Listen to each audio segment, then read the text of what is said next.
I'm very pleased to introduce to you Charlie Williams II, who is going to be our guest speaker this evening. Charlie was named the Executive Director for the Center of Offshore Safety in March of 2012.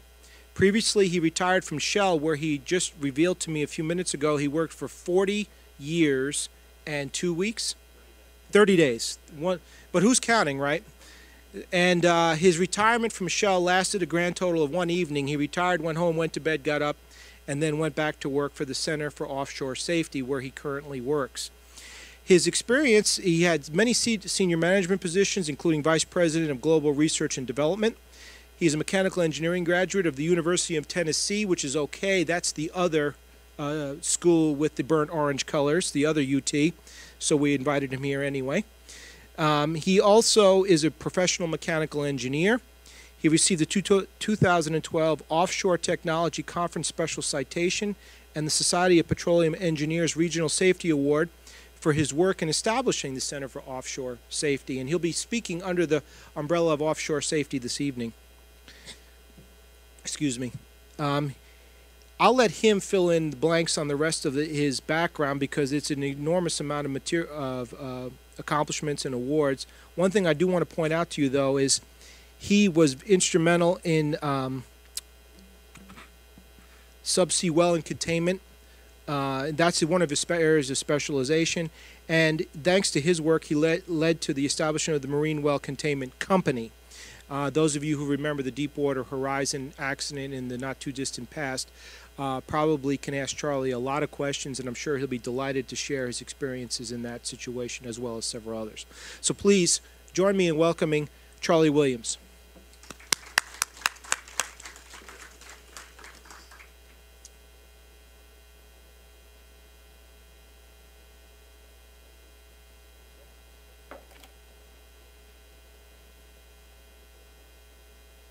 Yeah, this should work. Okay, great. Thanks so much. I really appreciate you coming and listening to me tonight.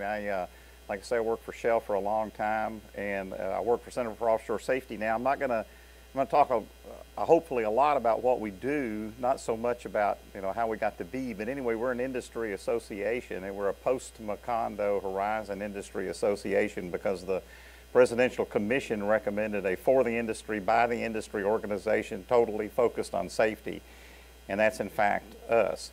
And I think you'll see in the presentation, when we talk about our focus on safety is a little bit different than you might expect, because our focus on safety is really how do you manage safety and how do you manage your business to deliver safe results.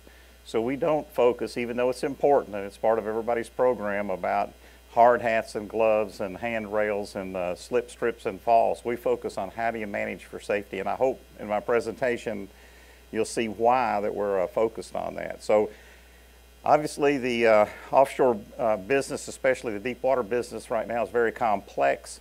So safety is very complex, and I'm going to try to point out all the different aspects of safety tonight and the aspects that we're really trying to focus on, and I feel like the industry is really trying to focus on as well. So let me see if I can.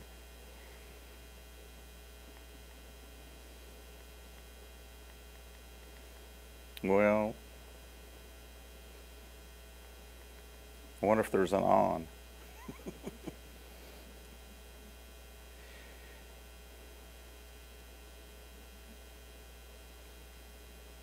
Okay, I'll just do it here. It's okay. No problem. So the first thing I was going to talk about a little bit. So maybe y'all have gone and saw seen the display, and I hope you have. And so, of course, we're all from Texas, so maybe you already know this, but one of the things I always like to start off talking about, because people really, misunderstand this in the general public, is that, everything's not drilling, and everything's, really not a rig, and there's really, lots of different kinds of rigs. So but it's gotten really complicated, because in deepwater, everything floats. It was a little bit easier in the old days because production platforms were hooked to the bottom of the ocean, and rigs generally moved around. Even if they were on fixed platforms, you could pick them up and move them from platform to platform, and we often did. Nowadays, everything is something that floats, and it's kind of gotten complicated for people to think about, and it kind of even gotten complicated for the Coast Guard and the Bureau of Safety and Environmental Enforcement to think about how they regulate, because it used to be easy. The Coast Guard regulated boats and Bessie regulated production, and now it's kind of mixed. But I just show this picture, and you can see, except for the one that actually looks like a ship.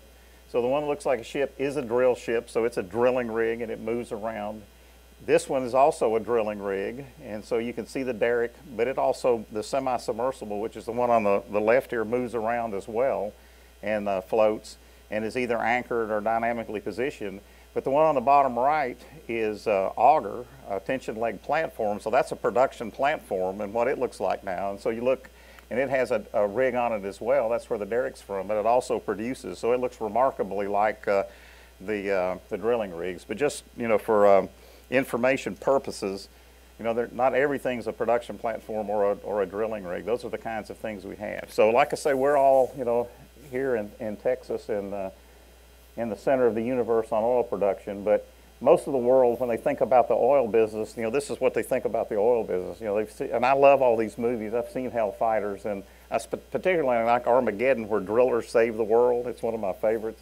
But you know, this is really the impression that a lot of people have about what we're doing. So I'm gonna, and this is really how the business is today. So the business of deep water is $1 million a day drilling rigs. It's $2 or $3 billion projects and more. It's 30 and 40,000 foot deep wells and 10,000 feet of water.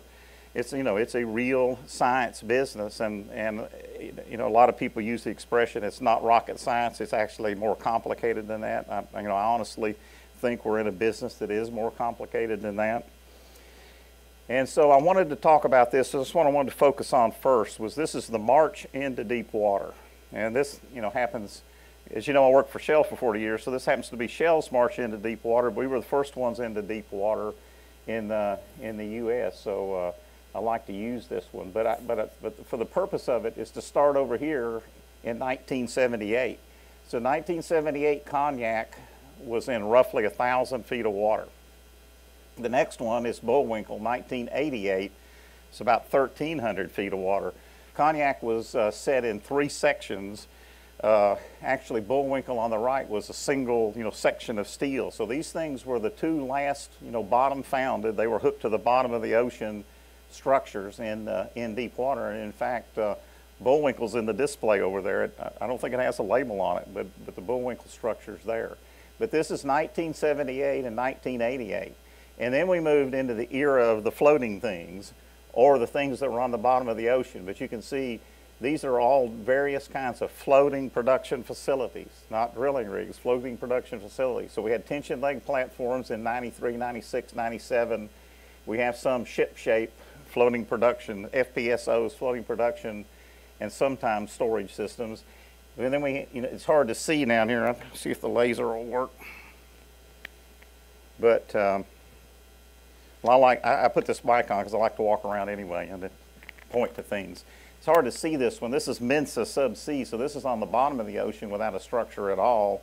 And now today, we're all the way out here. This is a spar, not a tension leg platform of another production facility.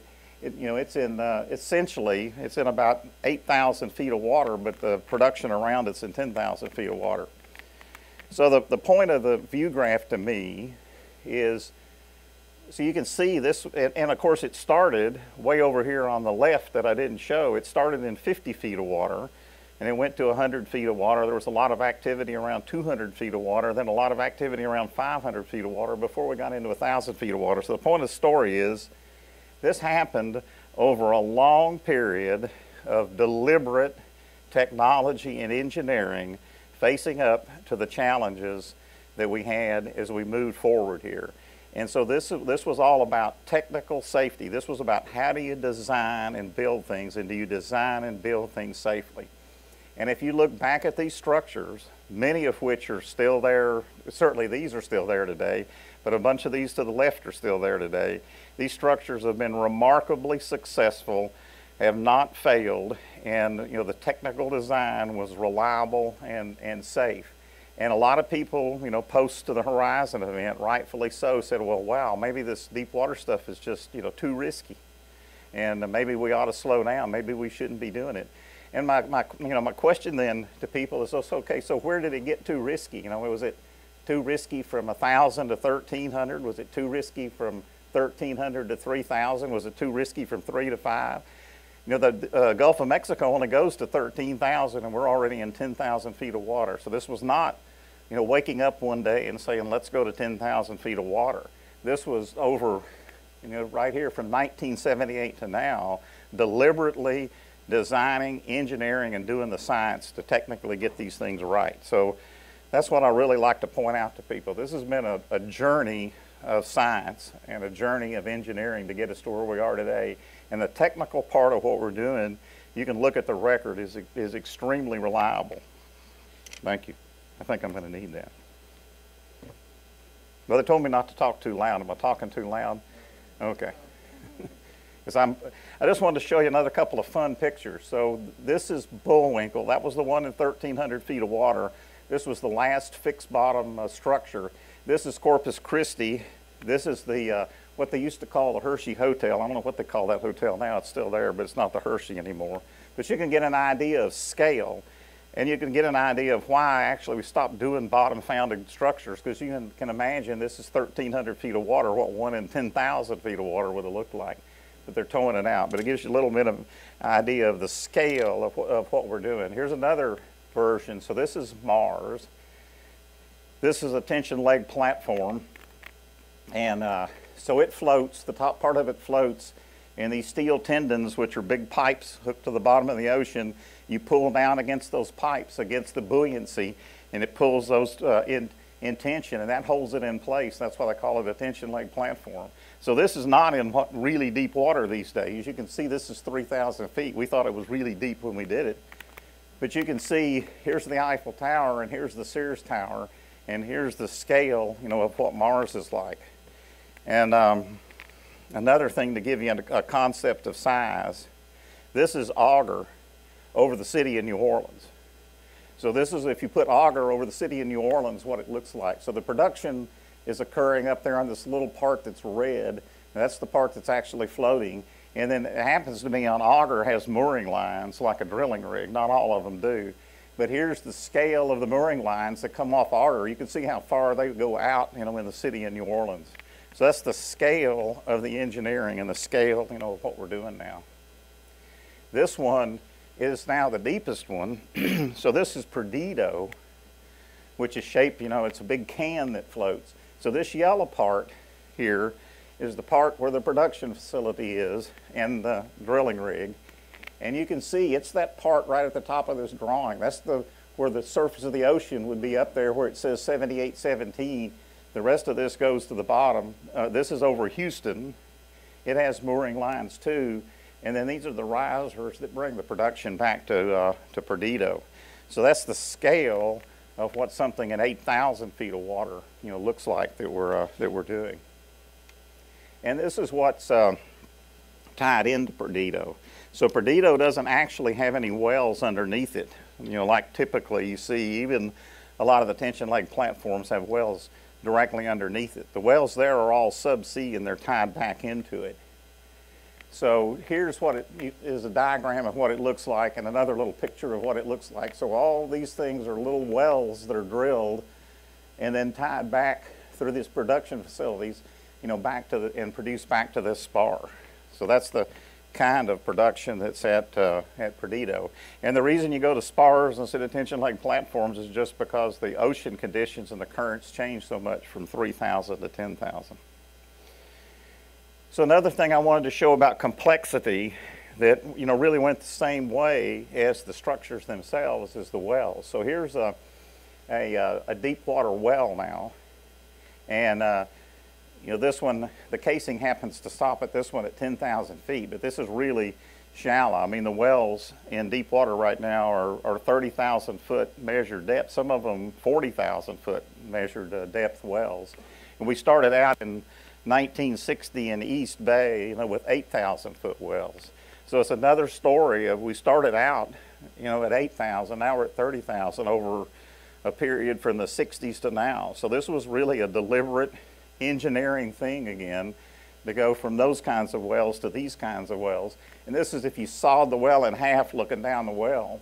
These are how many pipes are actually inside a deep water well, because you know, as you go down, as you can see here on the left, it's like an upside down telescope.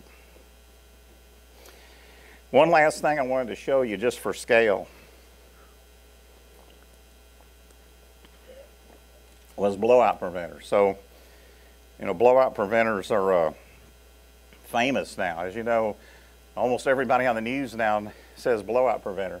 You know, a lot of people have different kinds of ideas about what is a blowout preventer. I'm not going to talk a lot about blowout preventers unless you want to ask me questions about them later, but I wanted to show you, if you hadn't seen one, what they look like, because these are blowout preventers. These have multiple systems of shutting in the well. There's multiple devices. You know, usually at least 6 devices. And so, you know, there's all this talk about blind shear rams. That's one device of multiple devices that's in a complex set of shutdown systems. And you can see, here's the people. So these are people. This is the person. You can hardly see the person there. These things are 400-ton plus, you know, really big, complex devices. And, you know, people's impression about them, I think, have been, well, you know, they're kind of like a valve, or they're kind of like something, but these are big, complex devices. And so what happens is, so a lot of times I get asked the question, you know, what's really different about deep water? You know, what's really different? Of course, you know, it's really different that the water's deep. But what's different about, you know, what we do in deep water? And the blowout preventers and where the blowout preventers are is really kind of the fundamental thing that's different that you need to think about in deep water. So in the old days, when you had the structure was bottom founded, the blowout preventers were up on the structure where the rig was. As soon as you started going to floating drilling and you started going into deep water with this floating drilling rig, you can see here the BOPs are the yellow part. So they're on the ocean bottom on the top of the well. The rig's up here at, say, 5,000 feet of water. It's up there floating on the top of the water. In between the rig and the blowout preventers is a riser. And this is what a riser looks like. And that's actually the fundamental difference, because it changes the way you think about well control. It changes the way you think about lots of things, because the blowout preventers are in quite a bit different place, and they're, you know, remote, you know, from where the people are, and most of the monitoring systems are, you know, about what you're doing. So I wanted to say one more thing about complexity and about science. So this is a picture of the Outer Continental Shelf. I'm sure many of you have seen this, but the shallow water part, you know, is the part out to about here, and that contour goes on around. These are deep water plays, and frankly, I'm not even sure the date of this map. It came from the MMS, but the reason I wanted to show this map was because originally, so all of the sand, you know, all the oil in the Gulf of Mexico comes out of sands. The sands were deposited by the rivers, primarily the Mississippi River, and they were transported out in river deltas and then buried, and then the oil accumulated into the sands.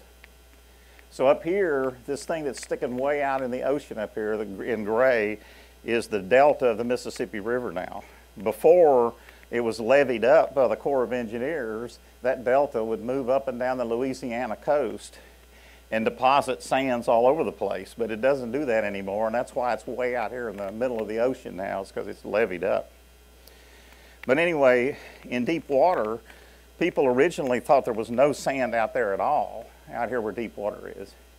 And then later, you know, people said, well, you know, they think there is sand out there, so there could be oil out there.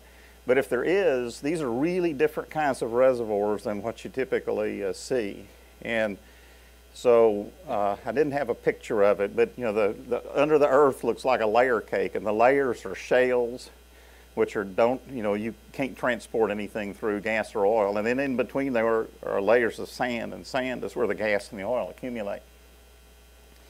The difficult thing out here is these are turbidites, and so you can have really long sections, like 2,000-foot sections of these. But it's 1-inch thick sand. So you'll have a 1-inch thick sand, and then a shale, and then a 1-inch thick sand and a shale. And So even when people started believing there was sand out here, they weren't sure it would produce. And when you're talking about a $200 or $300 or $400 million well on a $2 billion project, the only thing that makes Deepwater possible is high production rates and long life. And you know, I came from a world, so I started a long time ago in 1971. In 1971, a really good well was 500 barrels a day. I mean, that was a spectacular well when we were up here in the mouth of the river, the Mississippi River. We didn't even comprehend of 10,000 barrel a day or 40,000 barrel a day, you know, world-class wells. But what changed this, what really made this possible, besides the engineering science, was the subsurface science. So I just wanted to mention it because I'm not really a subsurface guy, but I wanted to give them credit. And so what happened was, you know, it's really, I think, a shell story. If you happen to work for somebody else, maybe you think it's somebody else's story. I think it's a shell story. But we went on a dedicated scientific mission to learn about turbidites and learn about our turbidites connected. Will turbidites produce? Will turbidites produce at the rates that we need to do deep water, and will they produce long enough to pay for what we're doing? And we went all over the world and looked at turbidite outcrops in Norway, and we did modeling, and we did tests. You know, we did tests offshore to see what the connectivity was. And so, again, it's a story that, you know, this just didn't happen because we went out and drilled an exploration well and we found deep water. This really happened because we spent years studying these sands and going out and doing this. And then we spent years studying could these wells produce for a long time with good integrity, and we did that in our laboratory. So it was another, you know, case of really deliberately designing these things. So now I want to tell you another part of the story. So we talked now about technical safety and how hard, you know, we worked on getting the technology right, and what a good record, you know, we have about the technology. So I want to tell you another part of the technology story. And so this is Mars. So I showed you Mars before. This is Mars after the Hurricane Katrina. And this is the drilling rig that was on Mars that was toppled over, crushed the production facilities. There's no derrick there anymore. This derrick's off on the ocean bottom. And so this, you know, looks, you know, really bad. So the question might be, why would I show you something that looks really bad like this? This is really, I think, a good example of when people are doing good technical design and thinking about integrity, you know, what they do. Because you look at this is the structure that, you know, that holds up, you know, that floats, that holds up Mars. And you can see the structure itself is completely intact. It didn't sink. It didn't turn over. It was perfectly fine because we designed the structure that needed to have integrity for a 1,000-year return storm period, and we designed in the integrity. And the wells, which in this case are hanging vertically underneath the Mars, none of the wells were damaged, or none of the wells lost integrity, because we purposefully designed it that way, and to have integrity for a 1,000-year storm. So it was unfortunate that this rig turned over. But, you know, if you're doing these kinds of designs, you put the integrity in what has to have integrity, and the things that you might could stand the repair if you needed to repair them, you don't have to put that much design in here. So we didn't really want this rig to fall over, but on the other hand, we knew it was something we could actually easily fix. And so and I happened to do this project, so that's why I like to show it. And it wasn't a fun project, obviously, but it was, I think it was an amazing project, and I'll tell you, you know, why I thought it was. So this is the picture of that. This is another picture. You could probably see it better. So this was the drilling rig, and this part here, these big beams are supposed to be flat on the deck of the structure, and the derrick is gone. So the task was to remove this, rebuild the facilities, put another rig back on there, and get back to work. This happens to be the highest cumulative production oil facility in Deepwater, the Mars structure. So we actually rebuilt this in 9 months. We did a 1.2 million staff hours. with a multicultural task from a group of people from all over the world, and we didn't have a single lost time accident. We didn't have a single first aid. We didn't have a single incident, you know, of any kind doing this rebuild. And this was, you know, work we don't usually do. We usually build things. Here we had to deconstruct it before we reconstructed it. And so I'm going to talk a little bit about why I think, you know, we did so well on this project. So here we brought up, you know, what they call a derrick barge that's anchored next to the tension leg platform. That's what we pulled the drilling rig off with.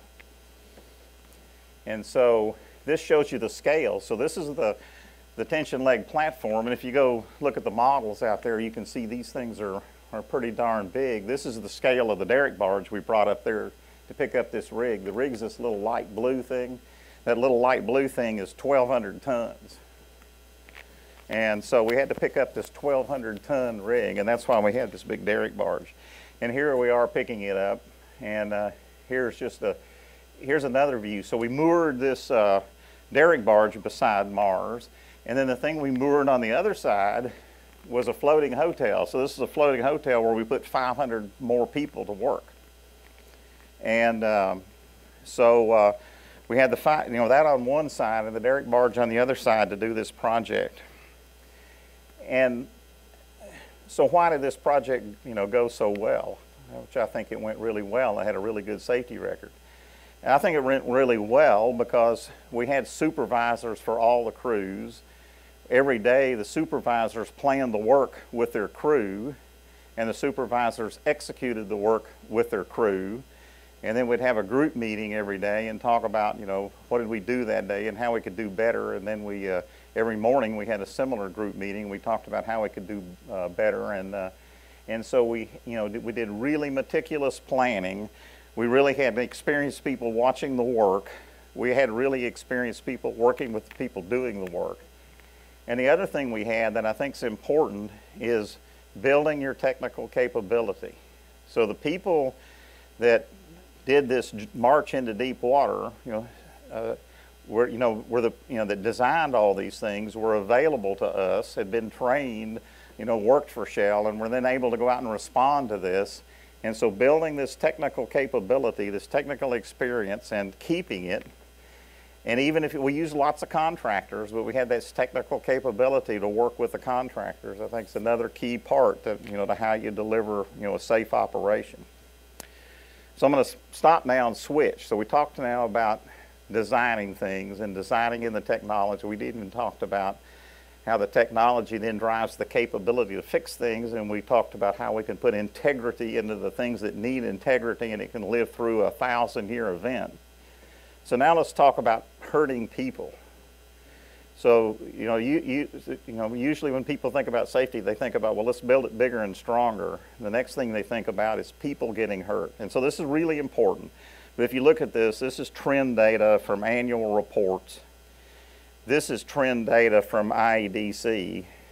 And what you can see, so this line, the red line is activity. So you can see this huge increase in activity, and this isn't even a really modern curve, but you can see how much the activity level's gone up. At the same time the activity level's gone up, the lost time incident rate, you know, how many times people get hurt and can't come back to work, has dramatically declined. And in the offshore and in deep water, it continues to decline. And so, you know, we are actually really good at having programs and knowing how to not hurt people individually. So this is the part that's about hard hats and gloves and stairs that you don't fall down. And it's also about drilling rigs where we replaced a lot of the manual work with machines now. So a lot of the work you used to see where people were throwing change and doing things on rig floors, that doesn't happen anymore. It happens with a machine.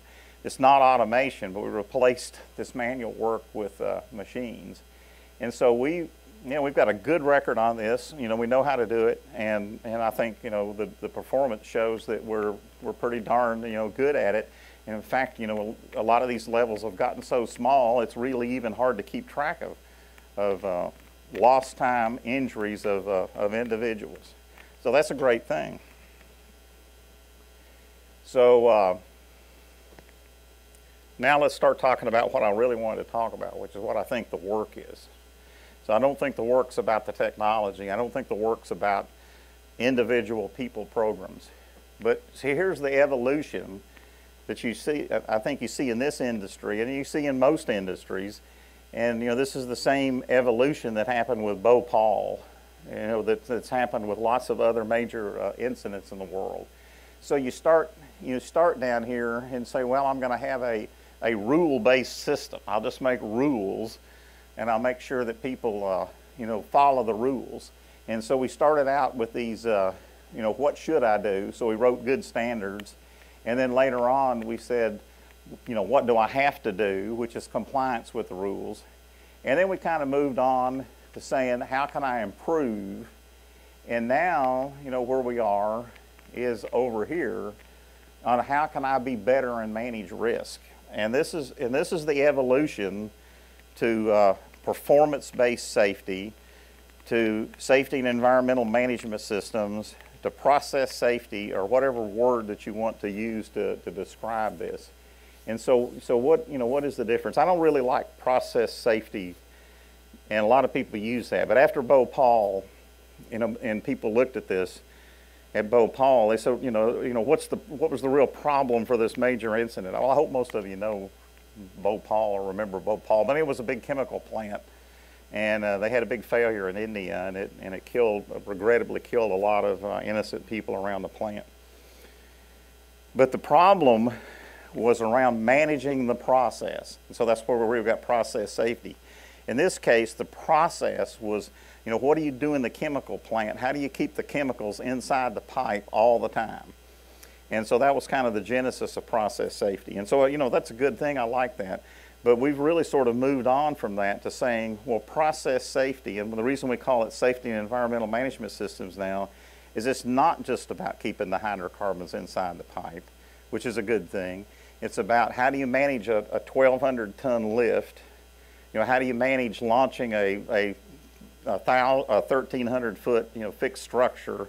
How do you keep a $1 million a day, several billion-dollar rig that's dynamically positioned by satellites and thrusters on station all the time? It's about how do you manage the process of your business to deliver safe results. And so that's what that's what we're about, and that's what the industry is really getting focused on now. Is let's focus on this. And so we call it safety and environmental management systems. And this is just another little graphic that talks about it. So we talked about design integrity. We talked about technical integrity, which is about designing, building things.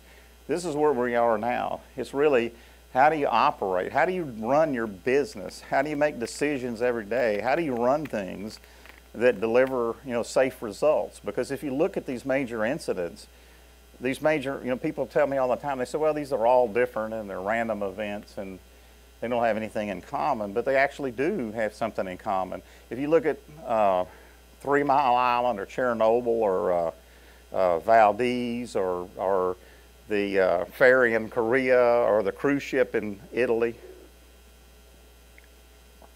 or any of them you want to pick, they were about experienced people making a bad decision at a bad time.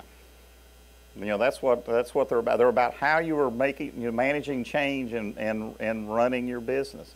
So that's what we have to work on if we want to work on major incidents.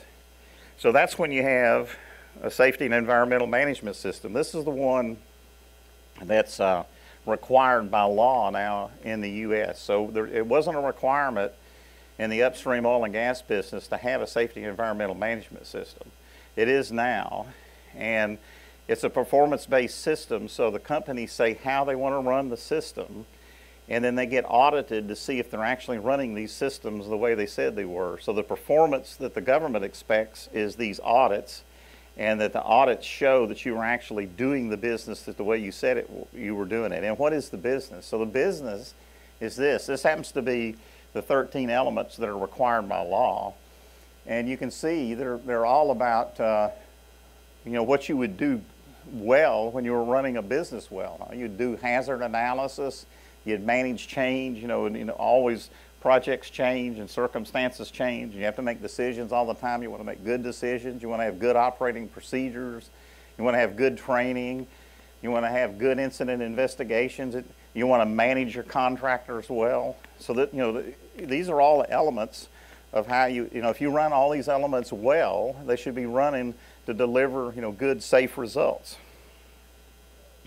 So I boiled it down to, if you look at oil companies and service companies for that matter, this isn't actually a new idea. This just didn't happen when, when the government regulated it, which was 3 years ago.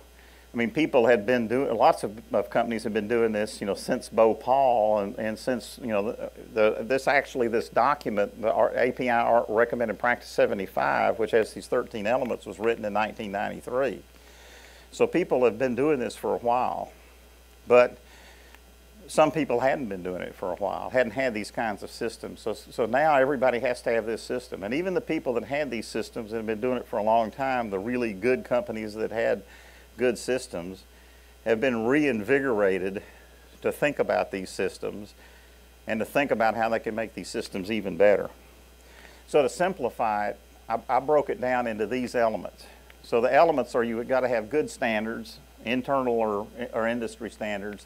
You have to have good skills and knowledge in the people that are doing the work. And you have to have a good process for operating and making decisions.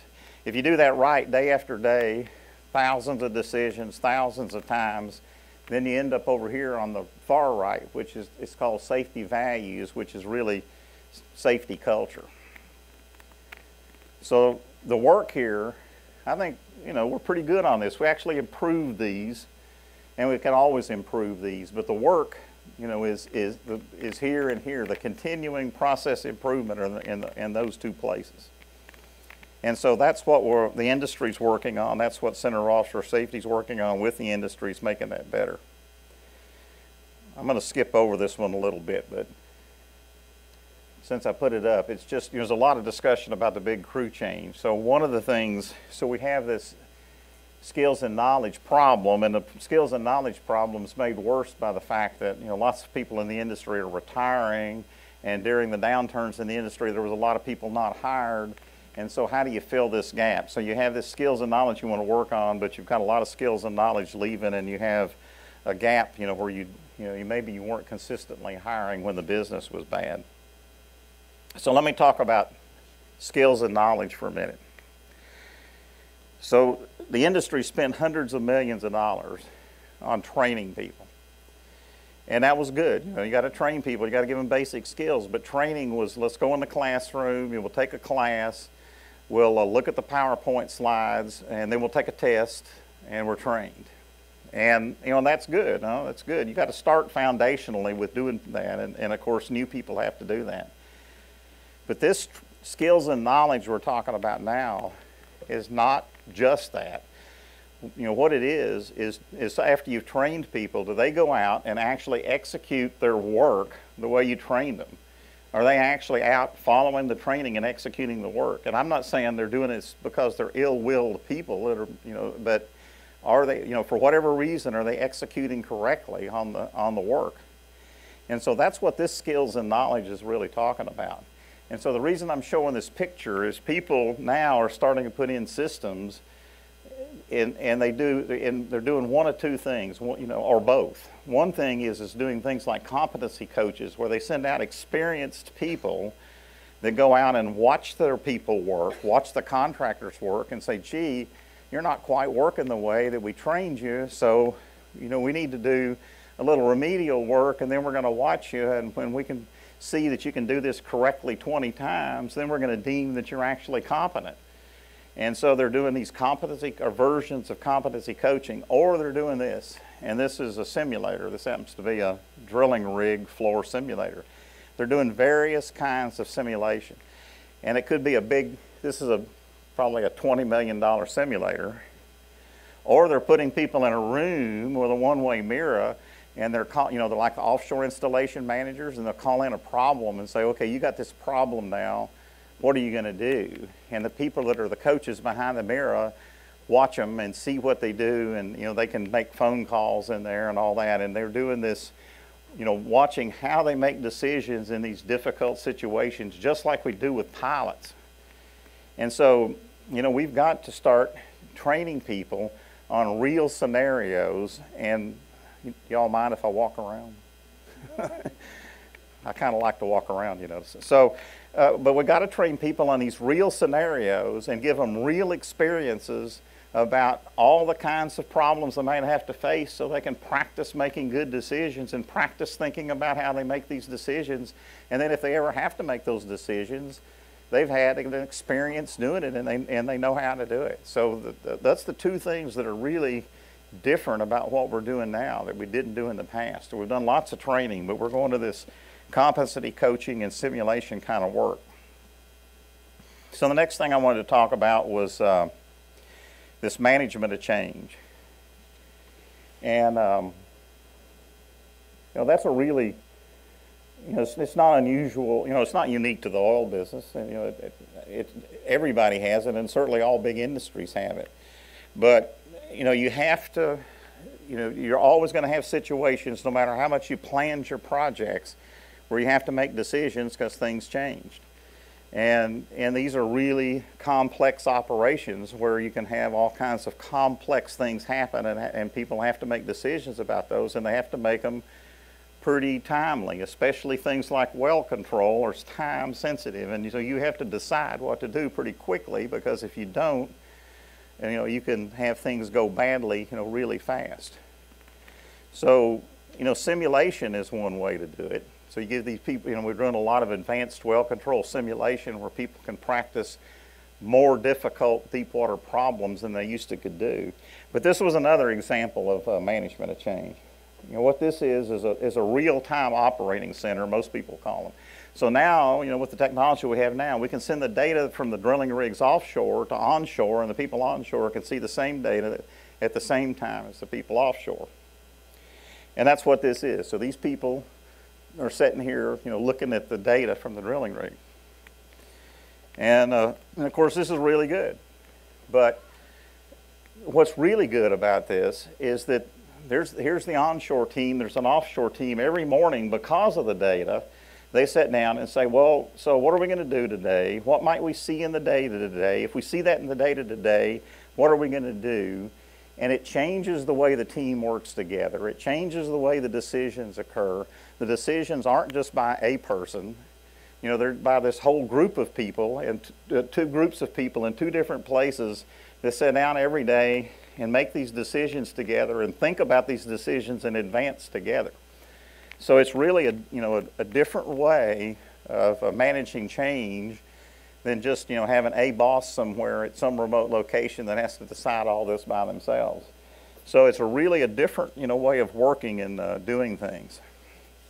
So let's talk about the decision making.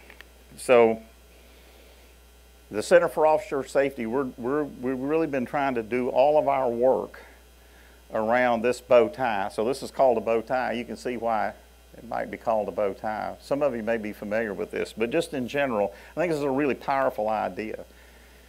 Because, so we go through and we say, what are the hazards? What's the bad thing? What's the top event? What's the bad thing that can happen here? And you list those out. And then you say, well, what barriers can I build so that I don't go to this top event? And these can be physical barriers, or these could be decision-making kinds of barriers. And then you say, well, if I did go to this top event, what are the things that I can minimize the consequence? And you plan this all out in advance. And the beauty of this is that you can get really, really focused. So you can say, well, I know I need these, I want to keep 2 barriers in place for this top event. I know what the top events are here. I know what the barriers are there, and I'm going to maintain these barriers.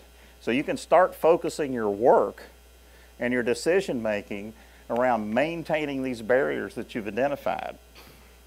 And you can start measuring these barriers, and you can start saying, well, gee whiz, if I've got a place that I've done this, a project where I've done this, and I start having a lot of trouble with these barriers, then I need to start thinking about, what I'm doing with my barriers there, and then more particularly, what am I doing with decision making and managing change in that project that I'm having problems with these key barriers that I know I need to have in place.